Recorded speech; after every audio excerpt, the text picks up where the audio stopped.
السلام عليكم ورحمة الله وبركاته. بسم الله الرحمن الرحيم.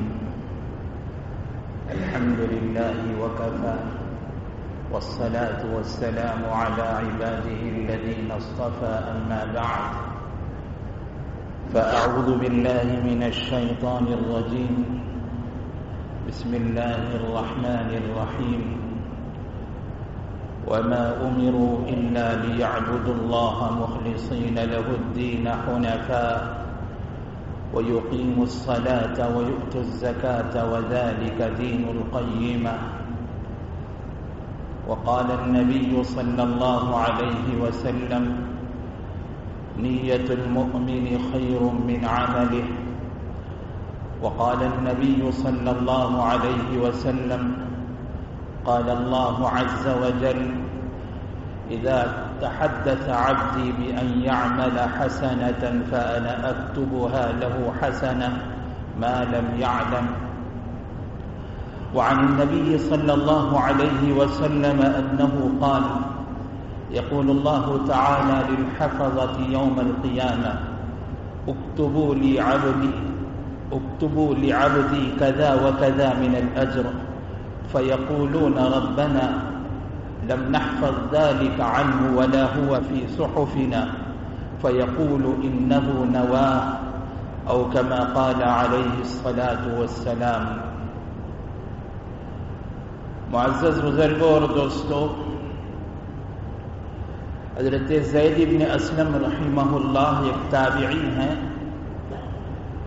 وہ خیر القرون کا، اپنے دور کا ایک واقعہ بیان فرماتے ہیں کہ ان کے دور میں ایک شخص تھے. وہ حضرات علماء کے پاس پہنچتے اور ان سے ایک عجیب و غریب سوال فرماتے. وہ علماء سے پوچھتے کہ ہمیں کوئی ایسا عمل بتائیں کہ میں اس عمل میں لگا رہوں تو میں 24 گھنٹے عبادت میں گویا لگا ہوا ہوں، اور دن اور رات کے ہر لحظے میں، ہر منٹ میں، ہر لمحے میں مجھے نیک عمل میں اور عبادت میں شمار کیا جائے. کوئی ایسا عمل بتائیں دن اور رات کے 24 گھنٹوں میں ایک لحظہ اور ایک منٹ بھی ایسا نہ ہو جس میں میرا اجر و ثواب لکھا نہ جا رہا ہو. ہر لمحہ، ہر لحظہ، ہر منٹ، ہر سیکنڈ میں میرا کوئی نہ کوئی اجر و ثواب لکھا جا رہا ہو. ایسا عمل مجھے بتائیں، 24 گھنٹوں والا عمل. حضرات علماء سے انہوں نے جب ایسا سوال فرمایا تو علماء نے انہیں جواب دیا کہ ہاں، تمہارا جواب ہمارے پاس ہے، تمہارے اس مسئلے کا حل ہمارے پاس ہے. پھر انہوں نے اس کا حل یہ پیش فرمایا کہ جب تک تم سے ہو سکے تم عمل میں لگے رہو. نیک کام تم سے جو ہو سکتا ہے، نماز، ذکر، تلاوت، جو بھی نیکی تم کر سکتے ہو اس میں لگے رہو جب تک تم لگے رہ سکتے ہو. اور جب تمہارے سامنے اس کے بعد کوئی تقاضا آئے اور اس عمل کو روکنا چاہتے ہو تو عمل کو روکنے سے پہلے نیت کر لو کہ پھر میں اس عمل کو جاری رکھنے کا ارادہ ہے اور میں اس عمل کو کرنا چاہتا ہوں. میری نیت یہی ہے. اس نیت کے ساتھ میں عمل کو روکو. اس لیے کہ اگر تم نے یہ نیت کر رکھی ہے تو نیت کا کرنا کوئی عمل کا کرنا ہے. اگر کسی کا کوئی پختہ ارادہ ہے، پکا عزم ہے کسی عمل کے کرنے کا، تو گویا وہ عمل ہی میں شامل ہے. یہ اصول ہے. یہ جو حل حضرات علماء نے پیش فرمایا یہ نیت کی بنیاد پر ہے کہ اگر کوئی شخص کسی چیز کی نیت کرتا ہے تو صرف نیت پر بھی اسے اجر اور ثواب ملتا ہے. تب یہاں 24 گھنٹے والی عبادت کی اسے صرف نیت کرنی ہے. اگر کوئی نیت کر لے تو گویا وہ 24 گھنٹے میں، دن اور رات کے ہر لحظے میں، ہر منٹ میں، ہر سیکنڈ میں اس کا عبادت میں شمار ہوگا. صرف نیت کی بنیاد پر. نیت اتنی عظیم ترین چیز ہے، نیت اتنی بڑی چیز ہے، نیت اتنی اہم ترین چیز ہے کہ اسی نیت کی بنیاد پر اللہ رب العزت والجلال ایمان والوں کو ہمیشہ ہمیشہ کے لیے جنت عطا فرمائیں گے۔ ہمیشہ کے لیے جو جنت ملے گی وہ جنت عمل کی بنیاد پر نہیں، نیت کی بنیاد پر۔ اس حدیث شریف کی شرح میں حضرت امام عبداللہ ابن مسلم ابن قتیبہ رحمہ اللہ فرماتے ہیں کہ ایمان والوں کو جو جنت میں ہمیشہ ہمیشہ کے لیے رکھا جائے گا یہ عمل کی بنیاد پر نہیں بلکہ نیت کی بنیاد پر رکھا جائے گا۔ وجہ اس کی یہ ہے کہ اگر عمل کی بنیاد پر رکھا جائے تو انہوں نے جو عمل کیا ہے وہ عمل محدود ہے، محدود مدت میں یہ عمل کیا گیا۔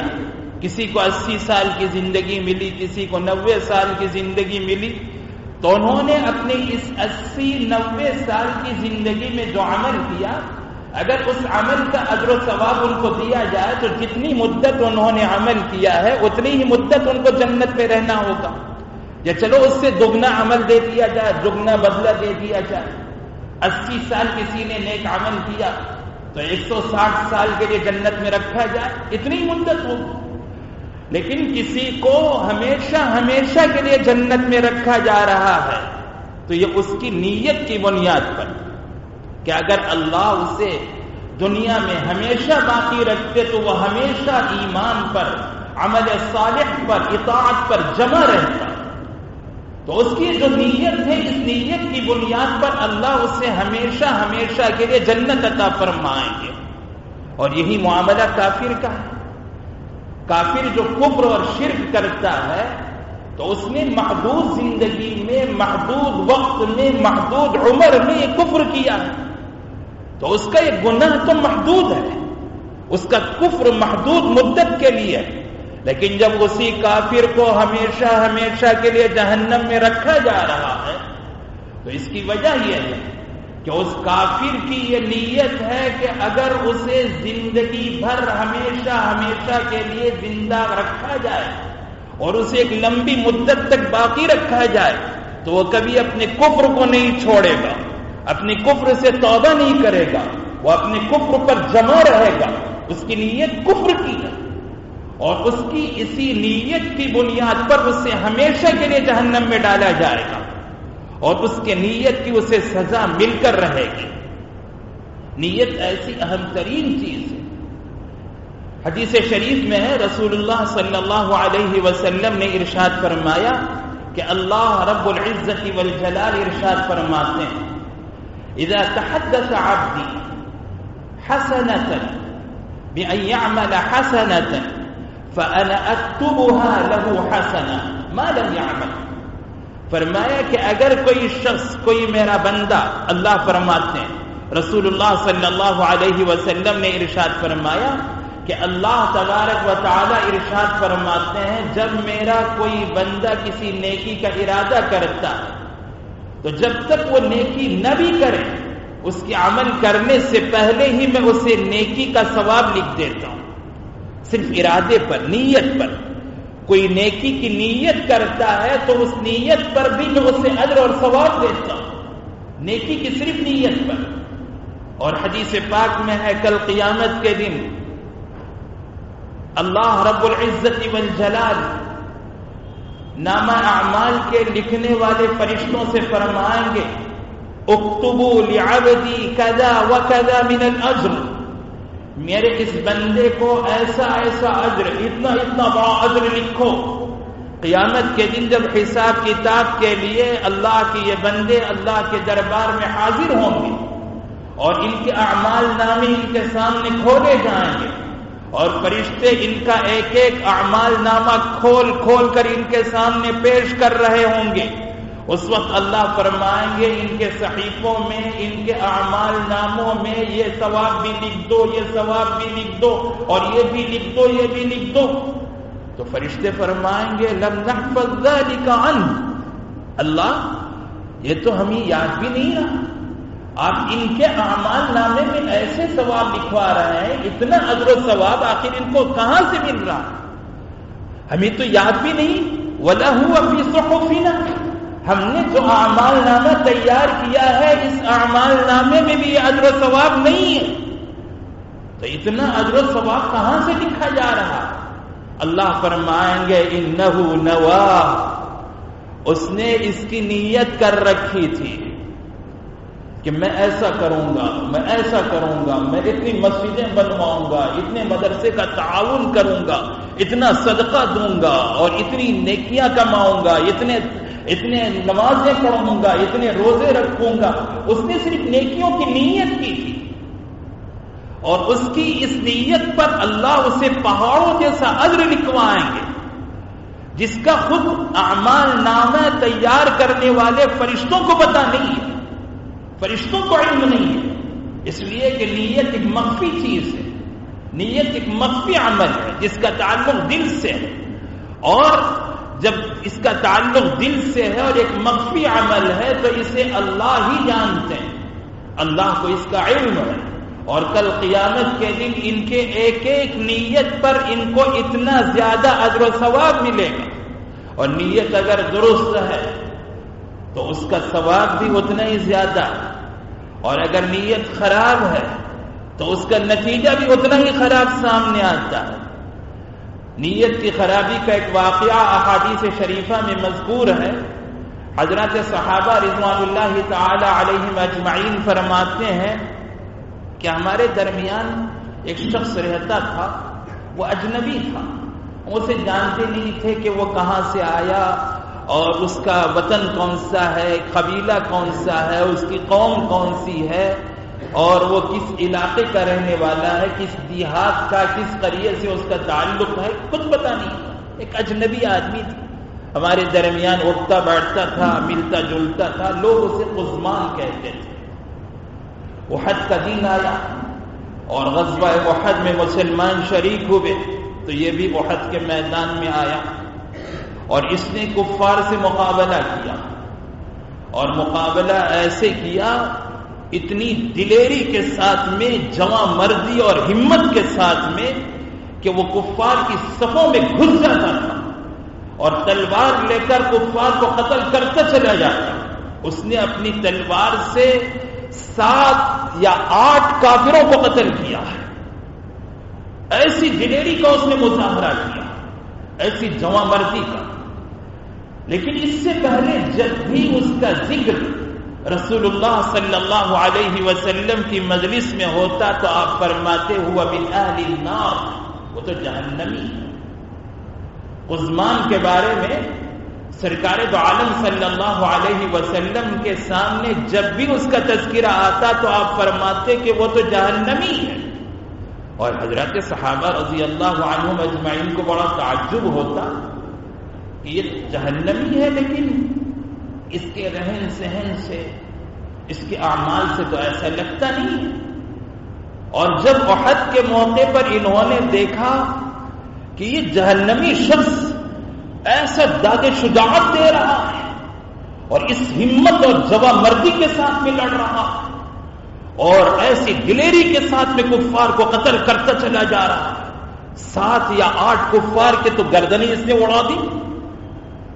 بڑا تعجب ہو رہا تھا کہ اس کے بارے میں آقا یہ فرما رہا ہے کہ وہ جہنم والا ہے، جہنمی ہے، وہ من اہل النار، لیکن یہ اس کے اعمال ایسے ہیں. آخر وہ لڑتے لڑتے اس کے جسم پر اتنے زخم لگے کہ وہ زخموں کو کھاتے کھاتے نڈھال ہو کر گر پڑا. لوگوں نے اسے اٹھایا. بنو ظفر ایک قبیلہ تھا مدینے میں، ان کے محلے میں اسے لایا گیا، اس قبیلے کے محلے میں، اور وہاں ایک گھر میں اسے رکھا گیا اور زخموں سے نڈھال پڑا ہوا. کسی صحابی نے اس سے کہا کہ قزمان آج تو تم نے ایسی دلیری کا مظاہرہ کیا، بڑا کمال کر دیا آپ نے، تو اتنی جواں مردی کے ساتھ تم نے لڑا. تو اس نے کہا میں کس کے لیے لڑا ہوں، مجھے کیا چاہتے ہیں؟ تو صحابی نے فرمایا ہم تمہیں خوشخبری سناتے ہیں نیکی کی، اجر و ثواب کی، کہ تمہیں کتنا ثواب مل گیا، کتنی نیکیاں مل گئی، آج تم نے اتنی بڑی ہمت کا مظاہرہ کیا.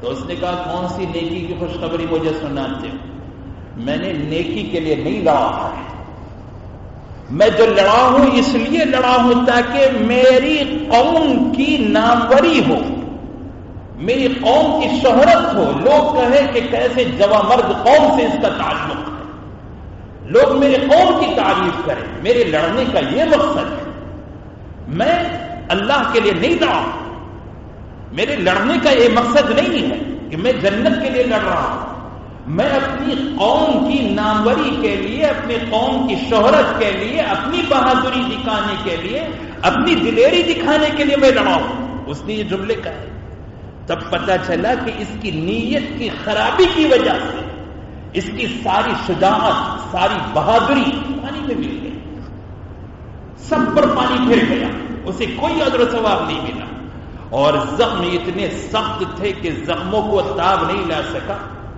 ترکش سے تیر نکالا اور اس نے خودکشی کر لی۔ وہ شخص کا انجام ہے جس نے احد کے میدان میں ایسا داد شجاعت دیا تھا، نیت کی خرابی کے نتیجے میں میرے آقا نے فرمایا تھا وہ من اہل النار، کہ وہ جہنمی ہے۔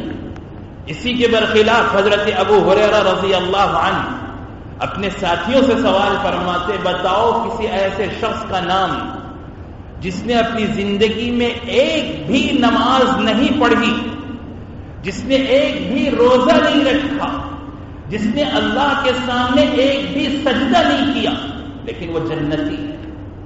تو لوگ خاموش ہو کر پوچھتے کہ آپ ہی بتلا دیجئے، تو انہوں نے فرمایا حضرت اسیرم ایسے جنتی ہیں، لیکن اسیرم کا قصہ تو لوگ جانتے نہیں تھے۔ انہوں نے پوچھا اسیرم کون ہے؟ تو بتایا بنو عبد الاشہل کا ایک شخص تھا۔ تو لوگ بنو عبد الاشہل سے پوچھنے لگے آخر یہ اسیرم کا قصہ کیا ہے جو حضرت ابو ہریرہ بتا رہا ہے؟ تو بنو عبد الاشہل کے لوگوں نے بتایا کہ اسیرم بنو عبد الاشہل کا، یعنی ہمارے قبیلے کا ایک فرد تھے، ہم بار بار ان کو اسلام کی دعوت دیتے، وہ انکار کرتے رہے، وہ اسلام قبول کرنے کے لیے تیار نہیں تھے، مسلمان ہونے کو تیار نہیں تھے۔ احد کا موقع آیا، غزوہ احد کے لیے مسلمان تشریف لے جا رہے تھے، ان کے دل میں اچانک خیال آیا کہ میں مسلمان ہو جاؤں، کلمہ پڑھا، مسلمان ہو گئے، تلوار ہاتھ میں لی، سیدھے احد کے میدان پہ پہنچے اور ایک کنارے سے لڑنا شروع کیا، مشرکین کے خلاف گئے، لڑتے رہے، آخر ان پر اتنے زخم آئے کہ وہ شہید ہو گئے۔ لوگوں نے انہیں تلاش کیا، بنو عبد الاشہل کے لوگوں نے، کہ ہمارے خاندان اور قبیلے کے لوگ یہاں کون کون ہیں زخمی حالت میں یا شہداء میں، ان کو تلاش کیا جائے۔ تلاش کرتے کرتے آخر اسیرم کے یہاں پہنچے، ان کا نام عمرو بن ثابت تھا، اسیرم کا اصل نام عمرو بن ثابت تھا۔ بنو عبد الاشہل کے لوگ ان کے پاس پہنچے، دیکھا کہ یہ تو اسیرم ہے۔ بنو عبد الاشہل کے لوگ جب اپنے خاندان سے، قبیلے سے، محلے سے، گھر سے نکل رہے تھے تو ان کی ایک محدود تعداد تھی، وہ جانتے تھے کہ کون کون لوگ ہمارے قبیلے کے میدان احد میں آئے ہیں، ان میں اسیرم تو تھے نہیں، اسیرم تو اپنے گھر میں تھے، عمرو بن ثابت اپنے گھر میں تھے۔ تو عبد الاشہل کے لوگوں نے کہا کہ یہ تو اسیرم ہے، یہ یہاں کیسے آ گئے؟ ہم نے تو ان کو گھر میں چھوڑا تھا، اور ہم گھر میں چھوڑ کر آئے تھے، وہ یہاں کیسے آ گئے؟ آخر دیکھا کہ جہاں کنی کا عالم ہے، آخری سانسیں چل رہی ہیں، ان سے پوچھا عمرو آپ نے آخر یہ کیا کیا؟ اب یہاں کیسے آ گئے؟ کیا اپنے قبیلے کا ساتھ دینے کے لیے، اپنی قوم کی ہمدردی میں اور اپنے قوم کی جان بچانے کے لیے یہاں آ گئے؟ تو انہوں نے فرمایا نہیں، تمہارے غزوہ کے نکلنے کے بعد میں میرے دل میں اسلام قبول کرنے کا خیال آیا، میں نے اللہ اور اس کے رسول کا کلمہ پڑھا ہے، میں مسلمان ہو چکا ہوں اور میں اسلام قبول کر کے یہاں آیا ہوں، اور آج تم میرا یہ حال دیکھ رہے ہو کہ میں لڑتے لڑتے اتنا زخمی ہو چکا ہوں۔ یہ فرمایا اور پھر اسی وقت انتقال کر گئے۔ انہوں نے اپنی نیت کا اظہار فرمایا کہ میرے یہاں آنے کا مقصد اللہ کے کلمے کی بلندی، اللہ کے دین کے لیے میں آیا ہوں، میں تمہارے لیے نہیں، اپنے خاندان کے لیے نہیں، اپنے قبیلے اور قوم کے لیے نہیں، بلکہ میں اللہ اور اس کے رسول کے لیے آیا ہوں، یہ کہا اور انتقال کر گئے۔ رسول اللہ صلی اللہ علیہ وسلم کے پاس صحابہ دوڑے ہوئے پہنچے اور جا کر اسیرین کا، حضرت عمرو بن ثابت کا سارا واقعہ سنایا۔ سرکار دو عالم صلی اللہ علیہ وسلم نے فرمایا ہوا من اہل الجنہ، وہ جنتی ہے، وہ جنتی صحابی ہے جنہوں نے ایک نماز نہیں پڑھی، کلمہ پڑھا اور سیدھے میدان احد میں پہنچے۔ اور حضرت ابو ہریرہ رضی اللہ عنہ فرماتے ہیں کہ یہ اسیرین وہ ہیں، ایسے جنتی جنہوں نے ایک وقت کی بھی نماز نہیں پڑھی لیکن اللہ نے ان کو جنت میں پہنچایا۔ یہ ان کی نیت کا ثمرہ کہ انہوں نے جس نیت کے ساتھ میں اپنے آپ کو میدان جہاد میں پیش فرمایا، ان کی اس نیت پر آقا دو جہاں صلی اللہ علیہ وسلم نے انہیں جنتی ہونے کی بشارت دی۔ حضرات اولیاء کرام فرماتے ہیں کہ دو عجیب نعمتیں اللہ نے مجھے اور آپ کو عطا فرمائی ہیں، دو عجیب نعمتیں، ایک نعمت توبہ، ایک نعمت نیت۔ یہ دونوں عجیب نعمتیں۔ نیت وہ ہے جو معدوم کو موجود کر دیتی ہے، کوئی چیز موجود نہیں ہے اسے معدوم کہتے ہیں، وہ معدوم کو موجود کر دیتی ہے۔ اور توبہ وہ ہے جو موجود کو معدوم کر دیتا ہے۔ عجیب نعمت اور بڑی عجیب بات، معدوم کو موجود کر دینا اس طرح کہ ہم نے کوئی عمل کیا ہی نہیں، ہم نے صرف عمل کا ارادہ کیا ہے، عمل کی صرف نیت کی ہے اور عمل کی نیت پر اجر و ثواب مل رہا ہے۔ تو گویا عمل معدوم ہے اور اس کا اجر و ثواب موجود ہے۔ اور آپ پہاڑوں جیسی نیت کریں، لاکھوں نیکیوں کی نیت کریں، آپ نیت کریں کہ میرے پاس اگر 1,00,000 روپے ہوں تو میں 1,00,000 روپیہ اللہ کے راستے میں صدقہ کر دوں گا، اللہ کے راستے میں دے دوں گا۔ آپ نے 1,00,000 کی نیت کی، 1,00,000 کا اجر و ثواب آپ کو مل کر رہے گا۔